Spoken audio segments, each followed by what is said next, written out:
Hello students, I am Rachna Dikshit and welcome to RS Group of Schools. Today I am going to start chapter 1 in History NCERT of class 10th, that is the rise of nationalism in Europe. Part 1. So first we will know about what is nationalism. Nationalism means the desire of a group of people who share the same race, culture, language, etc. to form an independent country. Means राष्ट्रवाद लोगों की किसी समूह की उस आस्था या भावना का नाम है जिसके द्वारा वे खुद को परंपरा, भाषा, जातीयता और संस्कृति के आधार पर एक मानते हैं. Now we will talk about the French artist Frédéric Soriot. He prepared a series of 4 prints visualizing his dream of the world made up of democratic and social republics nation state.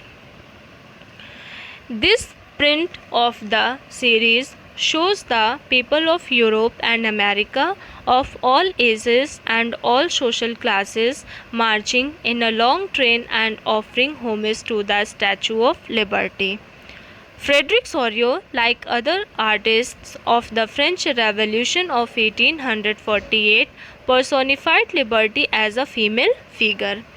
In the picture, she is shown as holding the torch of enlightenment in one hand and the Charter of the Rights of Man in the other hand. In his ideal vision, the people of the world are shown as grouped as distinct nations identified through their flags and national costumes. Frederick Sorio जो एक फ्रांसीसी कलाकार थे जिनकी picture French revolution के समय famous हुई, उन्होंने एक ऐसे लोकतांत्रिक और समाजवादी गणतंत्र से भरे विश्व की कल्पना की जिसमें लोगों को इक्वल राइट्स मिले, उनकी अलग पहचान हो. सो फर्स्ट प्रिंट में यूरोप और अमेरिका के लोगों को दिखाया गया है जिसमें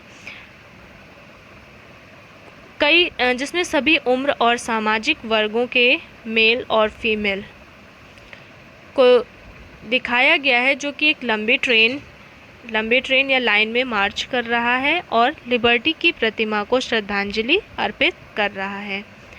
फ्रेंच रेवोल्यूशन के समय लिबर्टी को महिला व्यक्ति के रूप में दिखाया गया था. प्रिंट में इसके एक हाथ में टॉर्च ऑफ एनलाइटमेंट और दूसरे हाथ में मनुष्य के अधिकारों का चार्टर है और इसके ऊपर इन्होंने जीसस क्राइस्ट को दिखाया और उसके आसपास बहुत सारी एंजल्स को दिखाया है. फ्रेंच रेवोल्यूशन में सोरियो की जो यूटोपियन दृष्टिकोण था वो ये था कि दुनिया के लोगों को अलग अलग राष्ट्रों के रूप में बांट दिया जाए जिसमें उनको उनके नेशनल फ्लैग और नेशनल कॉस्ट्यूम्स के थ्रू पहचाना जाए.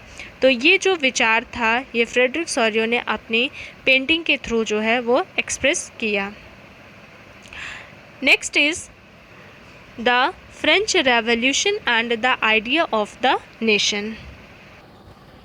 The first clear expression of nationalism came with the French Revolution in 1789, when France was under the rule of absolute monarch in 1789. French Revolution जो कि स्टार्ट हुआ था 1789 में, which was the first expression of nationalism in Europe. उस time लोगों ने demand की कि फ्रांस में मोनार्की सिस्टम को अबॉलिश कर दिया जाए और डेमोक्रेसी को इस्टेब्लिश किया जाए. कुछ समय के बाद उनकी ये डिमांड जो है वो फुलफ़िल हो गई और फ्रांस में डेमोक्रेसी को लाया गया. अब फ्रांस की डेमोक्रेसी पावर जो थी वो मोनार्क के हाथ में ना होकर के वहाँ के सिटीजन्स के हाथ में आ गई. डेमोक्रेसी का फर्स्ट स्टेप होता है कि कॉमन आइडेंटिटी को इस्टेब्लिश करना और सभी को इक्वल राइट्स देना, जिससे कि वहाँ पर a new French flag the tricolour was chosen to replace the former royal standard. इसके लिए हर स्टेट से स्टेट जनरल इलेक्ट किया गया और जिसको नेशनल असेंबली कहा गया, इसमें कुछ और कॉमन मेजर्स को अडॉप्ट किया गया, जैसे a centralize administrative system was put in place and it formulated uniform laws for all citizens within its territory. Internal custom duties and dues were abolished and a uniform system of weights and measures were adopted. Third number पे क्या हुआ कि regional languages were discouraged and French, as it was spoken and written in Paris, became the common language of the nation. Next is the Civil Code of 1804. With the wide swath of territory that came under Napoleon's control, destroyed democracy and returned monarch in France. But in the administrative field, he had incorporated revolutionary principles in order to make the whole system more national. The Civil Code of 1804, usually known as the Napoleonic Code. The code removed all the privileges based on birth, established equality before law and secured the right to property. Napoleon ने France में आकर democracy को abolish कर दिया और monarchy को दोबारा वापस ले आया. अब फ्रांस में फिर से मोनार्की सिस्टम आ गया, लेकिन ये मोनार्की सिस्टम लोगों के लिए था. तो यहाँ पर जिसका जो कॉन्सेप्ट था वो equality before the law and also secured the right to property. This code abolished the feudal system and freed peasants from serfdom and manorial dues as well as improvement in the transport and communication system. तो France में democracy को पूरी तरह से फिर से ख़त्म कर दिया गया और नेपोलियन ने वहाँ पे फिर से मोनार्क सिस्टम को इस्टेब्लिश किया. लेकिन ये जो मोनार्क सिस्टम था वो लोगों के लिए था, लोगों को इक्वल राइट्स की बात करता था, लोगों के फ्रीडम्स की बात करता था, लोगों को राइट टू प्रॉपर्टी, लोगों को उसने फ्री कर दिया.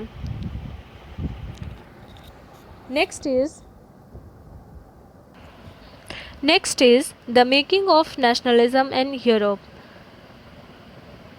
मिड 18th सेंचुरी में कोई कंट्री ना होकर वहाँ पर किंगडम्स हुआ करते थे जिसमें किंग या मोनार्क होता था.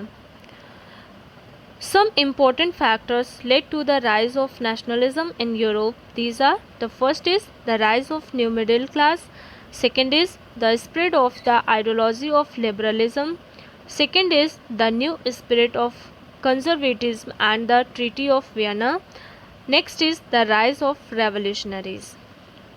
So first number पे जो है the aristocracy and the new middle class. The aristocracy and new middle class. Aristocracy का मीन होता है means the people of the highest social class who often have special titles. But middle class बीच में आई जो ना अमीर थी और ना गरीब.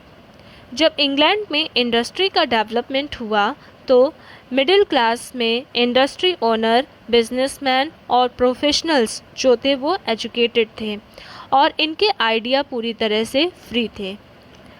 इन्होंने डिमांड की कि एरिस्टोक्रेसी को ख़त्म किया जाए और यहाँ पर यूनिटी को लाया जाए जो सभी के इक्वल राइट्स की बात करें. Next is liberal nationalism. Liberal nationalism means उदारवाद. For the new middle classes liberalism stood freedom for the individual and equality of all before the law. Liberalism जो होता है is a political and more philosophical based on liberty. स्वतंत्रता की बात करता है and liberalism में डिमांड की गई कि हर इंडिविजुअल को फ्रीडम दी जाए और रिप्रेजेंटेटिव गवर्नमेंट होनी चाहिए, मार्केट्स को फ्रीडम मिलनी चाहिए, टैक्सेस को कम किया जाए. इसके बाद आया अ न्यू कंजर्वेटिज्म आफ्टर 1815. 1815 में नेपोलियन के हारने के बाद फिर से फ्रांस में कंजर्वेटिज्म आए. मीन्स जो चर्च, मोनार्क और किंग वगैरह थे वो फिर से एक बार आए और इन्होंने पुराने सिस्टम को लाने की डिमांड की और एक मीटिंग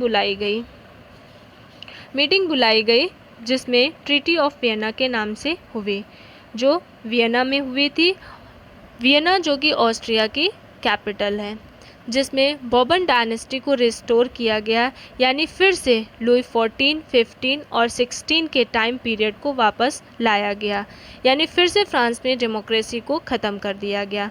नेपोलियन ने जितनी भी टेरिटरी जीती थी उनको फ्री कर दिया गया और फ्रांस जो है वो और ज़्यादा एक्सपेंड ना हो, इसके लिए उन्होंने आसपास छोटे छोटे स्टेट्स बना दिए, जिससे फ्रांस जो है अपनी पॉलिटिकल जो पावर है और अपने रूल्स और अपने रेगुलेशंस को बाहर दूसरी कंट्रीज़ में ना दे सके। Thank you.